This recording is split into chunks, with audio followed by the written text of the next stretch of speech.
Dahil wala ako magawa ngayon, in-invite ko dito si Zai, samahan niya ako maglaro. Tinawag ko siya dito dahil may gusto ako sabihin sa kanya pero hindi siya nagre-reply. Hindi ko alam kung nang-asar na naman itong boyfriend ko at nagulat ako dahil bigla siya nag-open mic at agad ko siya dito pinakinggan. Hindi po to si Tito Sai. Nagulat ako dahil ang pamangkin niya ang may gamit ng account niya at tinanong ko siya kung nasaan si Zai. Umalis po siya akong pinalaro.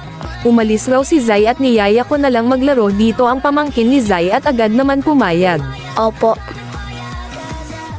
May gusto sana akong sabihin kay Zai pero hindi ko inaasahan na hindi ngayon si Zai ang kasama ko at hindi ako sanay na kasama ko ang pamangkin niyang lalaki, pero ayos lang ito dahil magkamukha sila ng Tito Zai niya. Tinanong ko kung siya yung pamangkin ni Zai na lalaki. Tinanong ako dito ng pamangkin ni Zai kung boyfriend ko raw ang Tito Zai niya at dito nakikilala ako ng kalaban. Hindi ko tinanggi na boyfriend ko si Zai.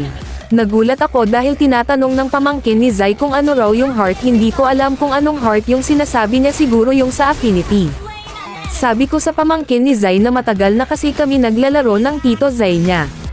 Nagulat ako sa sinabi ng pamangkin ni Zai na ang ganda ko raw, sabi ni Zai sa kanya, at agad ko sa kanya tinanong kung sinabi ba talaga yon ni Zai. At oo raw, sa bagay hindi nagsisinungaling ang bata. Medyo nagtataka ako dito dahil ang galaw ng pamangkin ni Zai ay katulad ng galaw ng Tito Zai niya, medyo parehas sila gumalaw. Natawa ako sa sinabi ng pamangkin ni Zai kung pogi ba raw ang Tito Zai niya, haha.